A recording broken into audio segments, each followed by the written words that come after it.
In America's South, some call it baby killing. We see this as the Holocaust of our nation. Alabama has passed a law to ban abortion. Other states are following suit. This is infanticide. Soon, women may be forced to carry their pregnancies, even if they've been raped. He pushed me down and choked me and raped me. If I'd had the option to terminate my pregnancy, I would have made that choice. But across the country, there's outrage. And you don't have a problem with killing a baby? I have no problem if it's in the mother's uterus. Allowing children to be ripped from their mother's womb right up until the moment of birth. With President Trump backing America's religious conservatives, we ask, are women about to lose the right to abortion?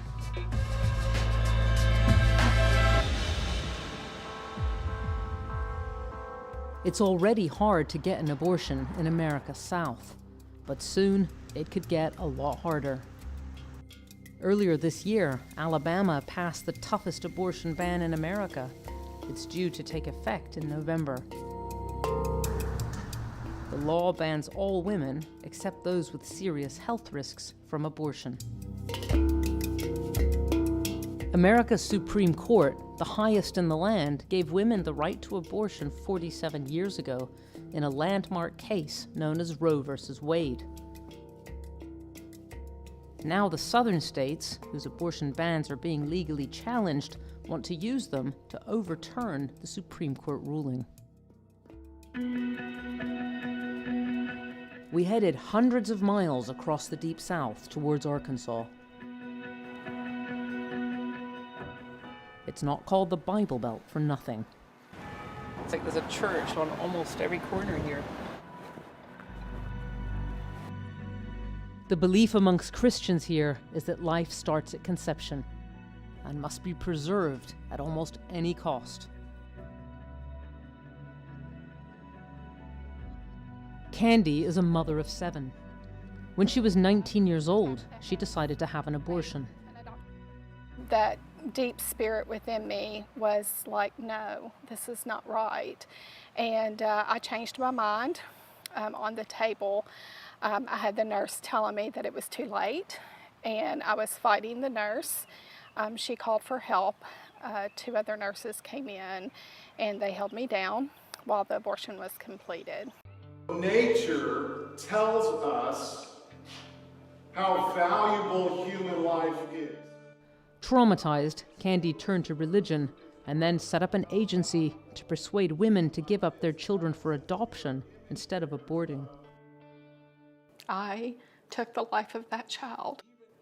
With adoption, you always have hope of knowing how they grow up, what they become, being reconnected with them. There is great hope in adoption. 14 years ago, Candy adopted a child of her own. She had met a young pregnant woman carrying a fetus believed to have major health issues. We talked a lot about life and fetal development and why adoption. So this we call the girls area. My 19-year-old, my 21-year-old, and then of course Anne-Marie. This is her room. Hi there. And how are you? Good. Good. This is Anne-Marie. How would you describe yourself? Being bossy, kind, and sweet. You're bossy. Yeah. Anne-Marie was born with an incurable skin disease called epidermolysis bullosa. It leaves raw open wounds on much of her body. She's in constant pain. that little bitty spot is a good indicator what her whole stomach looks like. She could wake up and be fine, and within minutes, her stomach is, not doing well. Anne-Marie has already lived longer than anyone expected. Few with her condition reach adulthood. Do you think there are any circumstances in which a woman should be able to have an abortion? I believe it has to be extreme cases. I don't believe that we get to make the decision on who lives and who dies. Across the South, many states want the abortion bans to extend to women in extreme situations. Women who've been raped or subjected to incest, and those whose children would be born with severe disabilities.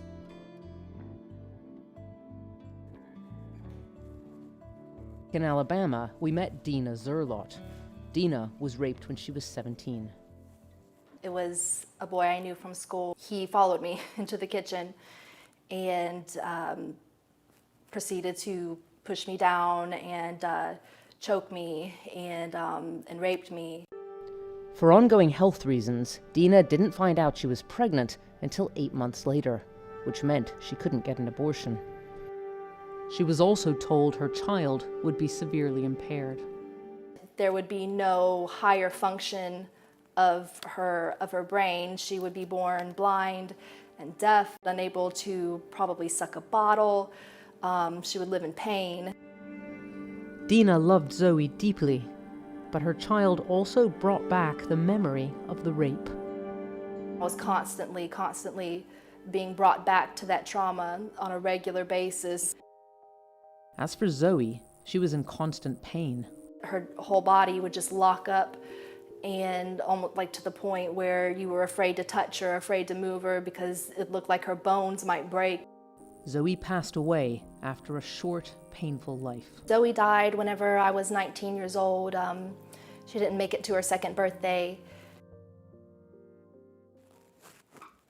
Dina's case is unusual because she was so far along in her pregnancy, but she's outraged that even rape survivors in early pregnancy may soon lose the right to abortion. If I'd had the option to terminate my pregnancy, I would have made that choice.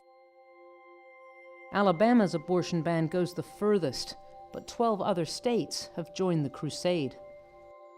Phil Bryant is Mississippi's governor.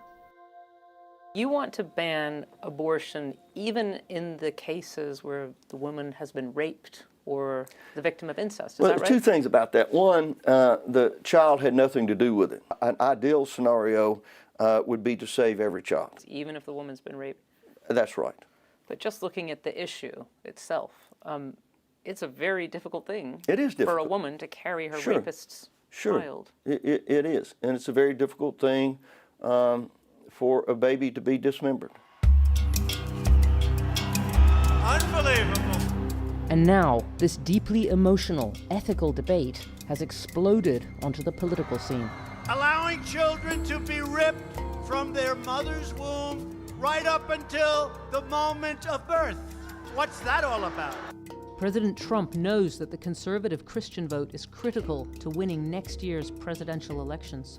And with America already torn over abortion, President Trump's thrown fuel on the fire, focusing the debate around the most sensitive issue: abortions in the late stages of pregnancy, which he described like this. The baby is born, the mother meets with the doctor, and then the doctor and the mother determine whether or not they will execute the baby. I don't think so. No abortions in America are carried out in this way. 98% of abortions take place before 21 weeks of pregnancy. Late gestation abortions are rare. Dina believes they're misunderstood. The vast majority of cases of late-term abortion, it is happening under unthinkable circumstances, and it is pregnant people who are being met with choices that are impossible to make. I wanted to hear from someone who carries out abortions in the late stages of pregnancy. There are only few with doctors dedicated to this. I headed north to meet one. Dr. Leroy Carhart, nearby in Maryland, is probably America's most controversial abortionist. He's inspired by his work because he says the women who come to him are desperate. So these are all letters from your patients? Yeah. To the staff and Dr. Carhart, this was one of the hardest times in my life. I didn't even think it was possible to get this abortion because of how far along I was. Dr. Carhart says he follows the law here, which says women can only have a late gestation abortion if their health is at serious risk or the child might not survive.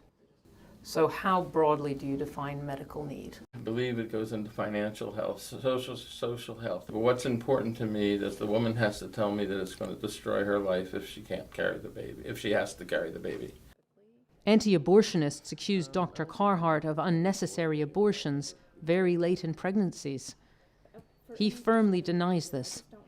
The truth is, it's Dr. Carhart who interprets what counts as a medical need. When would you turn a woman away? When I need to.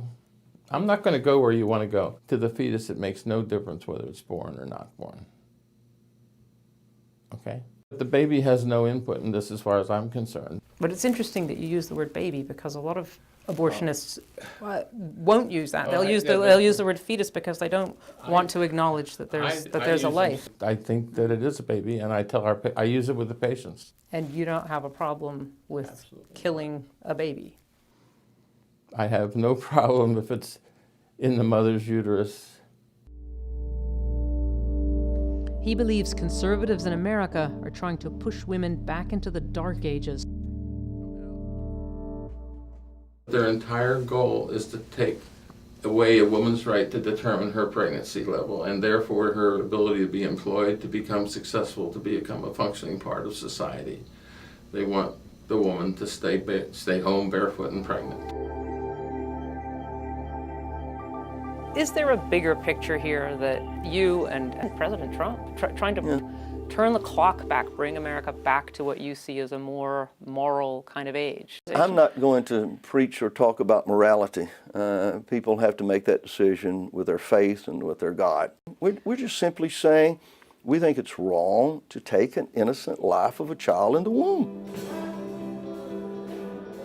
For much of America, the issue is political.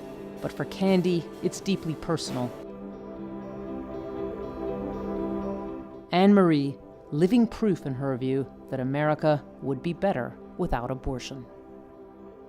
We have a lot more good days than we do bad days. There are times that she's in pain, but she loves life.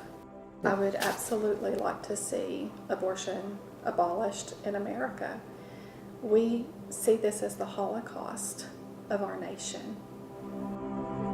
Abortion has always been divisive in this country, but under President Trump, it's become a battle over two different visions of America.